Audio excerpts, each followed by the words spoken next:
Gulf countries 1990 में युद्ध के एक ऐसे आग में झुलस गई थी जिसमें 2 या 4 नहीं बल्कि 39 कंट्रीज ने एक साथ भाग लिया था। ये युद्ध 1990 से लेकर 1991 के दरमियान हुआ था, जिसमें सद्दाम हुसैन की लीडरशिप में इराक ने कुवैत के खिलाफ इन्वेजन किया था। पूरी दुनिया को ये लग रहा था कि क्रूड ऑयल और टेरिटोरियल डिस्प्यूट की वजह से ये युद्ध हुआ था, लेकिन सच्चाई इससे कहीं ज्यादा थी। गल्फ में हुआ ये युद्ध था वर्चस्व का। गल्फ वॉर 21वीं सदी का पहला युद्ध था जिसमें हाई टेक वेपन्स और मशीन्स का इस्तेमाल किया गया। ऐसा पहली बार हुआ था जब सारे इंटरनेशनल न्यूज चैनल्स एक वॉर को ब्रॉडकास्ट कर रहे थे। 90s में हुए इस युद्ध को जब जनता घर बैठे अपने टीवी पर देख रही थी तो उन्हें ऐसा लग रहा था मानो वो किसी एडवांस वीडियो गेम को देख रहे हैं। इसीलिए इस युद्ध को वीडियो गेम वॉर भी कहा जाता है। Saddam was a potential Hitler who must be stopped. War with Iraq could begin at any moment. Allied aircraft have been bombing targets in Iraq and Kuwait all day long. The United States has moved under the code name Operation Desert Storm.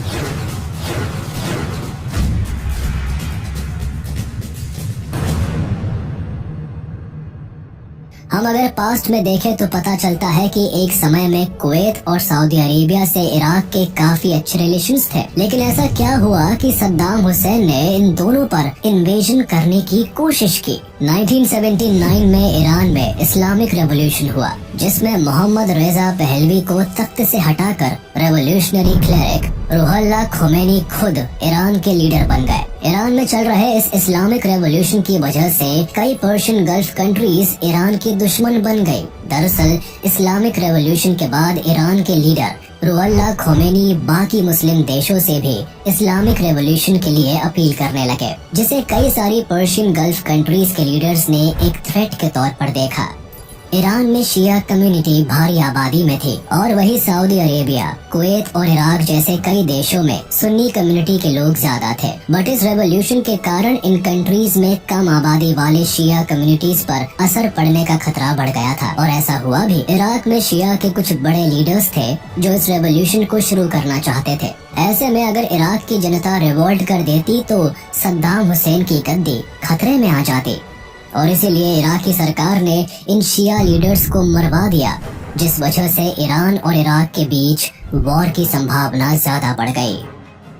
तब कई Persian gulf countries जिसमें mainly Saudi Arabia और Kuwait थे, उन्होंने Iraq को Iran पर war declare करने के लिए उकसाया।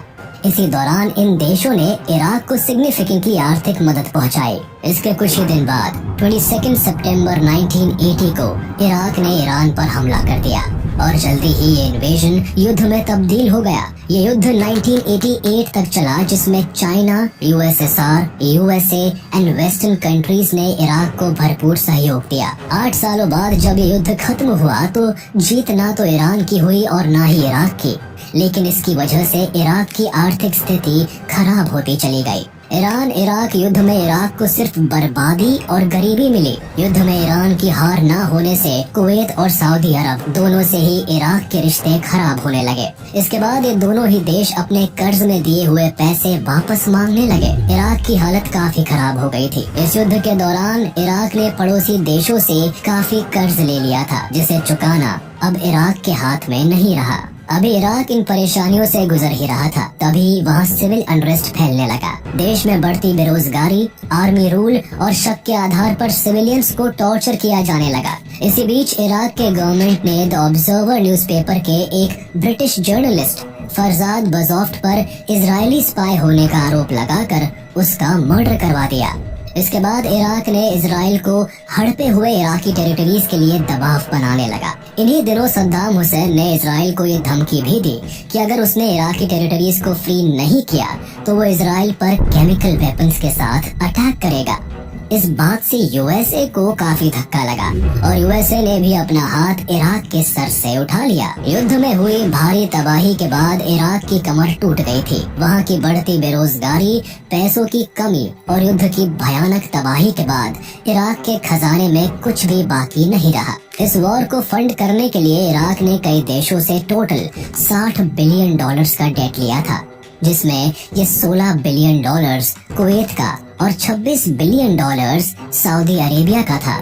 ऐसे में इराक ने सऊदी एंड कुवैत पड़ोसी देशों को लिखकर कर्ज माफी मांगी, लेकिन किसी भी देश ने इस बात पर ध्यान नहीं दिया। लगभग सारे देशों ने ही अपने पैसों के लिए इराक पर प्रेशर बनाना शुरू कर दिया। इसे लौटाने के लिए उस समय इराक के ऑयल मिनिस्टर इसाम अल चलाबी ने ओपेक कंट्री से ऑयल प्रोडक्शन कम करने की रिक्वेस्ट की थी और खुद ऑयल प्रोडक्शन धीमा कर दिया था, जिससे कि इंटरनेशनल मार्केट में क्रूड ऑयल की अच्छी कीमत मिल सके और कुछ ही वक्त में इराक अपने सारे कर्ज चुका सके। लेकिन यहाँ पर कुवैत ने इराक को परेशान करना शुरू किया। कुवैत अपने ऑयल रिजर्वॉयर से ज्यादा क्रूड ऑयल प्रोड्यूस करने लगा, जिससे कि इंटरनेशनल मार्केट में कच्चे तेल की कीमत गिरने लगी। एक तरफ तो इराक ऑलरेडी आर्थिक तंगी झेल रहा था, वहीं दूसरी ओर तेल की गिरती कीमतों ने इराक को और परेशान कर दिया। ऐसे में सद्दाम हुसैन ने आप देखा न ताब और अपनी इराकी आर्मी को कुवैत पर अटैक करने के लिए मोबिलाइज कर दिया। 2 अगस्त 1990 रात के 2 बजे सद्दाम हुसैन कुवैत पर हमला कर देता है, जहां कुवैत की फोर्सेस इराकी आर्मी को रोक नहीं पाती है और इन्वेजन के 12 घंटे के अंदर इराकी आर्मी कुवैत की पार्लियामेंट को कैप्चर कर लेती है। अचानक से हुए इस हमले को जब तक कुवैत या कोई दूसरी कंट्री समझ पाती, तब तक इराक फोर्सेस ने पूरे देश पर कब्जा कर लिया। इस अटैक के दौरान इराकी आर्मी ने कुवैत के बैंक से करीबन $1 बिलियन भी लूट लिए। इराक इस बात को अच्छे से जानता था कि कुवैत फोर्सेस इस वॉर का सामना बिल्कुल नहीं कर सकती थी। इतना ही नहीं, अचानक से हुए हमले से कुवैत के किंग जबर अल अहमद अल जबर अल शबा वहां से भागकर सऊदी अरेबिया में छुप गए और अपने लोगों को, यहाँ तक कि अपने भाई को भी वहां मरने के लिए छोड़ दिया। और ऐसा हुआ भी। उनके भाई शेख फहद अल अहमद अल जबर अल शबा को दसमान पैलेस के आगे लटका दिया गया, जिससे कुवैत के सारे नागरिक को ये समझ में आ जाए कि अब कुवैत इराक के कब्जे में था। इसके बाद कई लोग देश छोड़कर भाग गए और जो पीछे रह गए या तो उन्हें जेल में डाल दिया गया या फिर मार दिया गया। अब इराक के गवर्नर की गद्दी पर सद्दाम हुसैन अपने चचेरे भाई अली हसन अल मजीद को बैठा देते हैं। US president George Bush, UK prime minister Margaret Thatcher और कई ऐसे देश थे जो इराक के इस इन्वेजन को पसंद नहीं कर रहे थे। कुछ समय बाद 2 अगस्त 1990 को यूनाइटेड नेशन सिक्योरिटी काउंसिल ने रेजोल्यूशन 660 पास किया, जिसके हिसाब से सद्दाम हुसैन को ये अटैक्स बंद करने थे। पर इराक ने ऐसा नहीं किया क्योंकि कुवैत में दुनिया के 10% से ज्यादा ऑयल रिजर्व्स मौजूद थे, जिसे वो अपने कंट्रोल में रखना चाहता था। इतना ही नहीं, उसका अगला टारगेट बहुत जल्द सऊदी अरेबिया होने वाला था। अगर इराक सऊदी अरेबिया पर हमला करके उसे कैप्चर कर लेता तो सद्दाम हुसैन वर्ल्ड के 1/5 से ज्यादा ऑयल रिजर्व्स का मालिक होता, और इस बात को यूएस एंड यूके पहले से ही समझ चुके थे, जिसके लिए एक सीक्रेट ऑपरेशन शुरू हुआ। कुवैत पर अटैक के 4 दिन बाद ही यूएस की एक टीम सऊदी के किंग फहद से मिलती है और उन्हें समझाने की कोशिश करती है कि अगर इराक ने उन पर हमला किया तो अरेबियन आर्मी उसे हरा नहीं पाएगी। वैसे इस इन्वेजन से सऊदी अरेबिया खुद बेहद परेशान था, क्योंकि सद्दाम हुसैन ने कई अरेबियन ऑयल रिजर्व्स को भी अपने कब्जे में कर रखा था।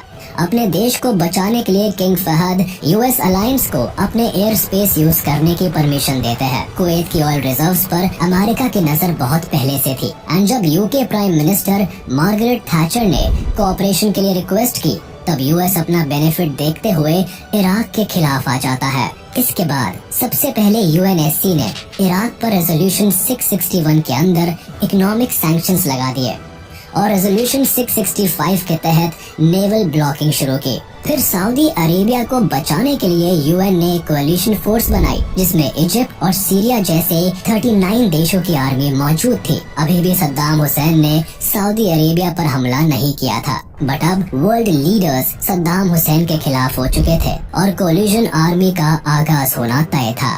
29 नवंबर 1990 यूएनएससी रेजोल्यूशन 670 को पास करता है, जिसके हिसाब से सद्दाम हुसैन को 6 हफ्ते के अंदर अंदर यानी 15 जनवरी तक इस इन्वेजन को बंद करना होगा। पर इस वार्निंग का सद्दाम हुसैन पर कोई असर नहीं पड़ता है। उसे ऐसा लग रहा था कि इराकी आर्मी के आगे कोalition फोर्सेस टिक नहीं पाएंगी और अगर ऐसे में अमेरिकन सोल्जर्स की जान जाती है तो यूएस की जनता वियतनाम वॉर की तरह ही अपनी सरकार के अगेंस्ट में रिवोल्ट कर देगी।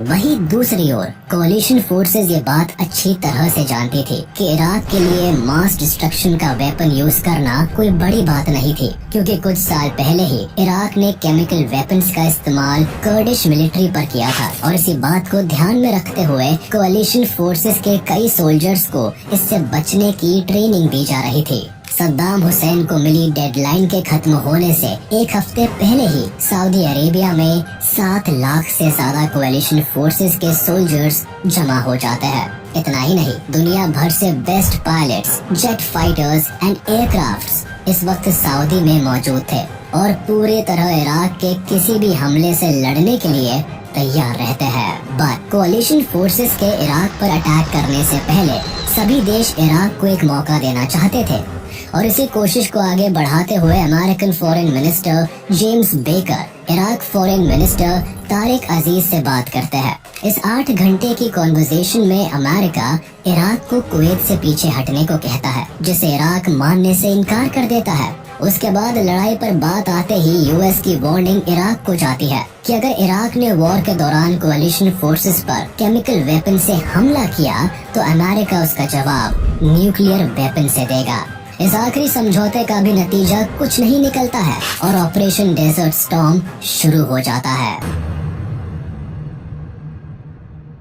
15 जनवरी 1991 को UNSC से मिली डेडलाइन एक्सपायर हो जाती है, जिसके 2 दिन बाद 17 जनवरी को कोalition फोर्सेस के एयरक्राफ्ट्स इराक और कुवैत के एरिया में एंटर करते ही बॉम्ब्स गिराना शुरू कर देते हैं। इतने भारी बमबारी का सामना करना इराकी फोर्सेस के लिए बेहद मुश्किल हो जाता है। फिर कोalition फोर्सेस इराक के कैपिटल बगदाद को सबसे पहले निशाना बनाती है और यहाँ लगातार अटैक्स किए जाते हैं। इसके बाद इराक के रेडार्स और कम्युनिकेशन नेटवर्क्स को डिस्ट्रॉय किया जाता है और फिर मिलिट्री स्टेशंस और पावर स्टेशंस को तबाह किए जाते हैं। ऐसा करने के पीछे कोalition फोर्सेस का एम था कि सद्दाम हुसैन की मिलिट्री को पैरालाइज कर दिया जाए, क्योंकि यही एक तरीका था जिससे इराकी आर्मी को हराया जा सकता था। सद्दाम हुसैन को पहले ही इस बात की भनक लग गई थी और इसीलिए उसने स्कड मिसाइल्स को इजराइल पर लॉन्च कर दिया। दरअसल इजराइल और अमेरिका के काफी अच्छे रिश्ते थे और लगभग पूरी गल्फ कंट्रीज से इजराइल की दुश्मनी रही है। ऐसे में अगर इजराइल सद्दाम हुसैन पर वापस अटैक करता तो बाकी के सारे गल्फ कंट्रीज इजराइल के खिलाफ सद्दाम के साइड में आ जाते और 39 देशों की आर्मी अलायंस टूट जाती। ऐसे में अमेरिका ने आगे बढ़कर इजराइल को रिटेलिएट करने से रोका। पूरी दुनिया को ऐसा लगता है कि शायद इजराइल अमेरिका की बात नहीं सुनेगा और रिटेलिएट करेगा, बट ऐसा नहीं होता है और वो अमेरिका की बात मान लेता है। Eventually, the Israeli Prime Minister Yitzhak Shamir decided not to attack due to the strong pressure from Washington. Saddam के स्कड मिसाइल्स को रोकने के लिए अमेरिका इजराइल को ढेर सारे पेट्रियट मिसाइल्स दे देता है, जिससे कि इजराइल के ऊपर आ रहे स्कड मिसाइल्स बेअसर हो जाते हैं। इसके बाद कोalition फोर्सेस ने इराक के कई ट्रूप्स को मार गिराया, जिसके बाद सद्दाम हुसैन ने एक नया प्लान बनाया और बैटल ऑफ खाफजी शुरू हुई, जिसमें इराक सऊदी अरेबिया पर अटैक करने के लिए आगे बढ़ता है। यहाँ पर कोalition फोर्सेस को थोड़ी परेशानियों का सामना करना पड़ता है, क्योंकि इतने हाई टेम्परेचर में लड़ना इनमें से कई ट्रूप्स के लिए काफी मुश्किल था। पर एयरफोर्स और कोalition फोर्सेस की पॉपुलेशन ज्यादा होने के कारण इराक की आर्मी को हार का सामना करना पड़ा। वहीं दूसरी तरफ कोalition फोर्सेस अभी भी लगातार बगदाद पर अटैक्स किए जा रही थी, जिसके कारण सद्दाम हुसैन ने कुवैत के करीबन 600 ऑयल वेल्स में आग लगाकर उन्हें बम से उड़ा दिया।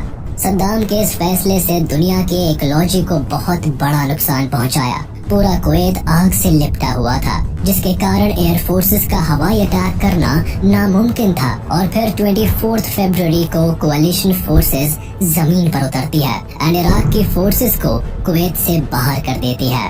यहाँ पर कोalition फोर्सेस के 2 एम्स थे। पहला, कुवैत को इराक से आजाद कराना और दूसरा, इराक द्वारा छिपकर इजराइल पर अटैक करने वाले फोर्सेस को वीक करना, जिसे 3 दिन में कोalition फोर्सेस ने कर दिखाया।